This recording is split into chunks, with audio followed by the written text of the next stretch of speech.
حمزہ بھائی، آج کل نوجوان کہتے ہیں کہ جب تک ہم اللہ کی دیکھ نہ لیں مانیں گے نہیں، بس سائنس پر یقین کرتے ہیں۔ کیا یہ ایمان کی کمزوری نہیں ہے؟ علی بھائی، ایمان سب سے بڑی دلیل ہے، لیکن کچھ لوگ صرف سائنس کی زبان میں سمجھنا چاہتے ہیں۔ قرآن بھی کہتا ہے، کیا وہ زمین و آسمان کی بادشاہت پر غور نہیں کرتے؟ یعنی اللہ خود غور و فکر کا حکم دیتا ہے۔ تو پھر سائنس کے حساب سے اللہ کے وجود کی کیا دلیل ہے؟ پہلی دلیل قانون بقائے مادہ ہے۔ سائنس کہتی ہے مادہ نہ پیدا ہو سکتا ہے نہ فنا ہو سکتا ہے، صرف شکل بدلتا ہے۔ اگر مادہ خود پیدا نہیں ہو سکتا تو پہلا مادہ کہاں سے آیا؟ یقیناً ایک خالق نے بنایا۔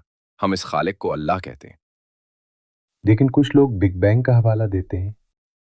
جی ہاں، بگ بینگ کہتی ہے کہ کائنات ایک نقطے سے پھٹی، لیکن وہ نقطہ کہاں سے آیا؟ سائنس خاموش ہے۔ قرآن کہتا ہے اللہ خالق کل شیء، اللہ ہر چیز کا خالق ہے۔ اور کوئی دلیل؟ جی ہاں، کائنات کا نظام زمین سورج کے خاص فاصلے پر ہے، نہ زیادہ قریب نہ زیادہ دور۔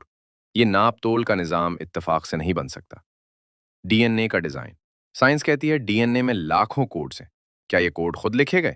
نہیں۔ جس طرح سافٹ ویئر کا پروگرامر ہوتا ہے، انسان کے ڈی این اے کا پروگرامر اللہ ہے۔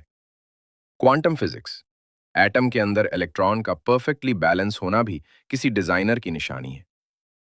بمباکی یا عقل کو حیران کر دینے والی دلیلیں ہیں، لیکن کچھ لوگ کہتے ہیں سب کچھ قدرت کرتی ہے۔ قدرت اندھی طاقت نہیں ہے، یہ اللہ کی قدرت ہے۔ قرآن کہتا ہے وما قدر اللہ حق کا قدری۔ لوگوں نے اللہ کی قدرت کو جیسا سمجھنا چاہیے ویسا نہیں سمجھا۔ لیکن انسان خود چیزیں بنا رہا ہے، روبوٹ، راکٹ، ایٹم بم۔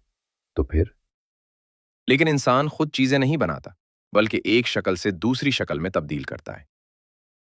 ایمان دل کو سکون دیتا ہے اور تمہاری سائنسی دلیل دماغ کو مطمئن کرتی ہے۔ لگتا ہے دونوں ایک دوسرے کی تکمیل ہے۔ بالکل، ایمان روشنی ہے، سائنس دلیل ہے۔ ایمان دل کو مطمئن کرتا ہے، سائنس عقل کو قائل کرتی ہے۔ اسی لیے انسان آخر میں یہی کہتا ہے ربنا ما خلقت ھذا باطلا، اے ہمارے رب، تو نے یہ سب کچھ بے مقصد نہیں بنایا۔